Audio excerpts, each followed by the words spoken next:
rumahnya, ke buku ponnya untuk nanti ditaruh di persawahan sebagai pembasmi hama yang ada di persawahan. Nah, kita akan terus lestarikan, membudidayakan burung hantu supaya ekosistem persawahan berjalan dengan baik. Hamanya, ada predatornya, dan salah satunya adalah burung hantu. Ini ide yang luar biasa dari para petani, kelompok tani, sekaligus difasilitasi oleh Dinas Pertanian. Ini inovasi yang luar biasa, kesadaran yang luar biasa. Saya ingin sampaikan, saya ingin memberikan saran, saya ingin mewanti-wanti, gak usah ditembak burung ini ya. Tidak boleh nembak-nembak burung lagi, karena semua untuk kesejahteraan para petani. Dengan ucapan Bismillahirrahmanirrahim, burung hantu secara resmi saya masukkan ke beku ponnya atau rumah burung hantunya.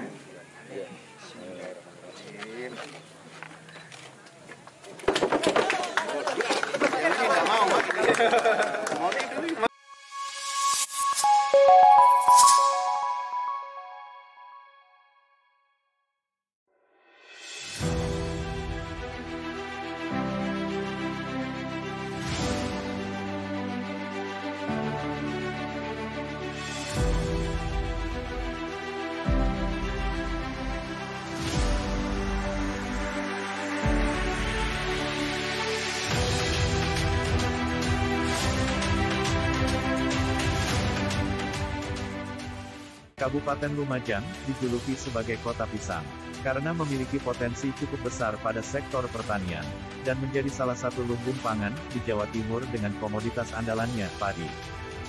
Terlebih, sebagian besar penduduknya bermata pencaharian sebagai petani, dan lahan pertanian sebagai sumber pangan bagi masyarakat, sekaligus mensuplai dan memenuhi kebutuhan pangan di luar daerah. Dan oleh karena hal itulah, pemerintah Kabupaten Lumajang menjadikan sektor pertanian sebagai prioritas pembangunan daerah. Dengan terus mendorong, sekaligus meningkatkan produksi dan produktivitas mutu hasil pertanian. Diharapkan menjadi kekuatan ekonomi yang selalu tumbuh dan kokoh. Terlebih, di masa pandemi seperti saat ini, di mana sektor pertanian tidak terlalu banyak terdampak. Dengan peningkatan produktivitas hasil komoditas pertanian yang terus dioptimalkan, guna mendukung geliat laju perekonomian yang tengah lesu akibat pandemi COVID-19 dengan berbagai penguatan ataupun kegiatan pengamanan pangan. Melalui Dinas Pertanian, Pemkab Lumajang akan terus bersinergi dengan pemerintah pusat dan pemerintah Provinsi Jawa Timur dengan berbagai program pembangunan pertanian. Sehingga ada percepatan terhadap pengoptimalan potensi pertanian yang berdaya saing di Kabupaten Lumajang.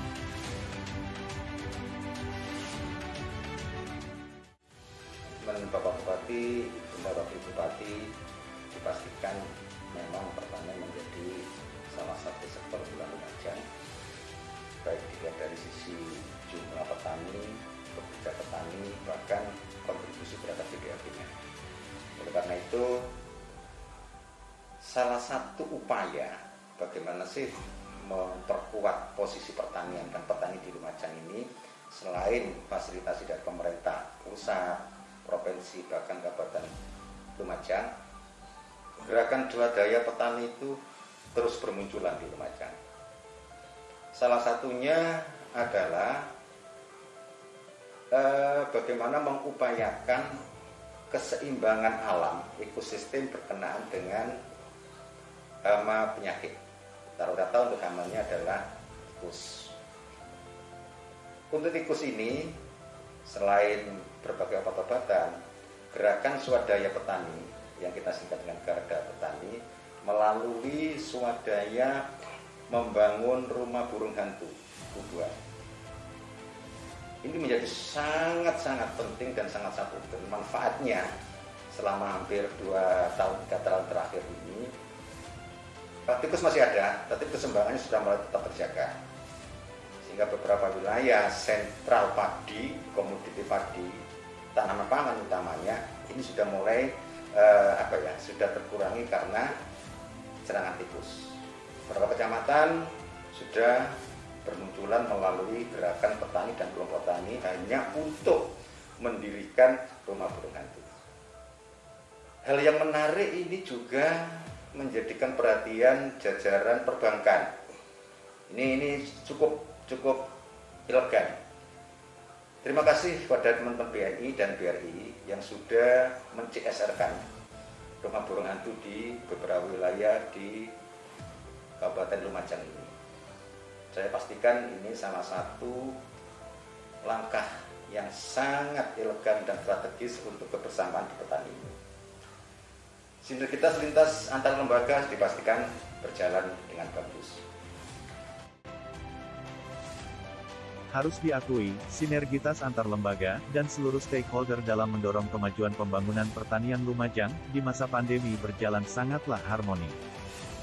Berbasiskan gerakan swadaya petani ataupun Garda Tani, berjalan sangat lancar dengan memberikan nilai manfaat. Terlebih hal ini tak lepas dari peran aktif dan kepedulian masyarakat petani Lumajang, di mana mereka dapat menerjemahkan visi akan pentingnya menjaga keberlanjutan ekosistem alam dalam menjalankan kegiatan usaha taninya. Sebagaimana Thomas Aji, salah satu petani di Desa Kedung Rejo, Kecamatan Rowong Kangkung, ia mengisahkan perjalanannya dalam memulai menangkar burung hantu, Tito Alba, sang predator tikus. Berawal dari kepedulian, ia menceritakan tentang sejarah panjang akan suksesnya penangkaran burung hantu yang telah dilakukannya. Sejarah burung hantu di Kedung Rejo itu awalnya sudah cukup lama, karena tikus di sini ini sudah menjadi momok bagi petani di Kedung Rejo. Saya baru kembali ke Kedung Rejo 2010. Dari 2010 sampai 2013, saya mencoba jadi petani itu sudah beberapa kali terganggu oleh tikus. Terakhir 2013, untuk sawah 4 hektar saya cuma panen kedelai cuma 1 ton. Dari situ timbul keinginan saya untuk mencoba membudidayakan burung hantu, karena terinspirasi waktu saya kerja di perkebunan sawit di Sumatera. Kebetulan di belakang rumah tempat saya tinggali itu ada pakuponnya. Saya coba terapkan di sini tahun 2013 akhir. Berawal dari 2 ekor, saya ambil dari Jombang, saya bawa ke sini. Kemudian saya coba lepaskan, ya memang masih trial and error. Banyak yang terbang, pergi, terus kita cari, kita tangkap lagi. Sampai akhirnya 2014 pertengahan, burung ini sudah bisa mapan di sini, tidak pergi-pergi, tidak meninggalkan pakuponnya. Sampai dengan sekarang, burung hantu yang ada di sini sudah cukup banyak, sudah beranak, dan pakupon yang ada di tempat saya ini sekitar 5 biji, kemungkinan besar sudah terisi semua.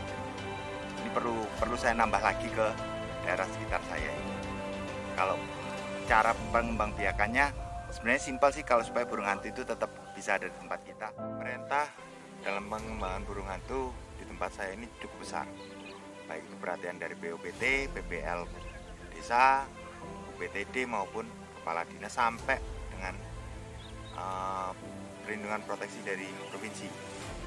Mereka memberikan bantuan bukan hanya sekedar kunjungan, melihat, tidak. Mereka sampai bantu membuatkan sangkar untuk penangkaran, untuk pengembangbiakan.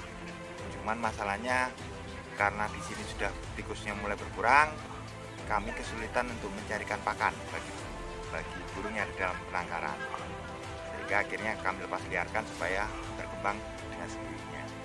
Jadi kalau menurut saya bagus sih burung hantu ini untuk menangani tikus, menghentikan hama tikus amat sangat bagus. Tergantung dari petani dan masyarakat mau tidak untuk membantu burung ini berkembang di daerah mereka masing-masing.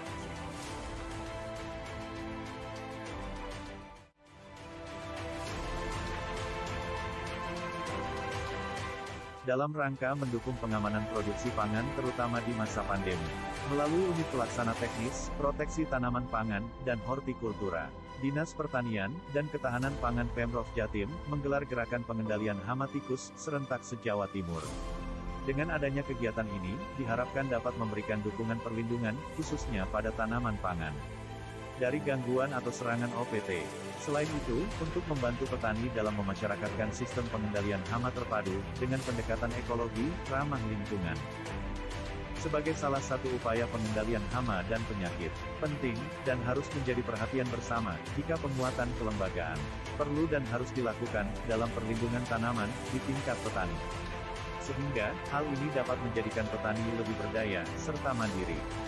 Sekaligus memberikan tingkat kesadaran, akan pentingnya pengendalian hama dan penyakit, sehingga, petani mendapatkan hasil produksi pertaniannya, dengan maksimal. Gerakan pengendalian serentak se-Jawa Timur, terutama yang ada di Kabupaten Lumajang, yang mana kegiatan ini dilakukan secara swadaya oleh petani untuk menekan serangan OPD, terutama hama tikus. Pengendalian tikus ini dilakukan rata-rata menggunakan preemptif. Dengan adanya gerakan pengendalian yang dilakukan di Desa Kedungrejo, Kecamatan Rowokangkung, Kabupaten Lumajang, seluas 10 hektar dengan area waspada 140 hektar. Area waspada ini adalah seluruh hamparan yang ada di sekitar 10 hektar. Ini untuk mengamankan 140 hektar. Gerakan pengendalian ini menggunakan pengemposan racun, yaitu basmikus, belerang, pertalit, dan pemberdayaan usaha alaminya. Ini sudah berdomisili, nggak mau pindah, walaupun di sini nggak ada serangan, dia pindah mencari makan ke lokasi lain. Itu. Dan yang terpenting saya informasikan dan saya laporkan ke OPD bahwasanya wilayah Rowokangkung utamanya itu tidak diperkenankan untuk pengendalian dengan umpan beracun. Itu yang ditekankan pada daerah Rowokangkung. Karena apa? Kalau menggunakan umpan beracun, otomatis nanti tikus yang mati diterkam oleh burung hantu. Wah, insya Allah ia juga ikut mati burung hantunya. Nah, itu yang mendasari bahwa di Rowokangkung ini tidak diperkenankan untuk pengendalian dengan menggunakan umpan beracun. Dengan gerakan pengendalian ini harapannya intensitas serangan tikus dapat ditekan sehingga serangannya tidak mengakibatkan kerugian yang besar atau mempengaruhi produksi tanaman pangan baik itu padi, jagung maupun tanaman yang ada di sekitarnya.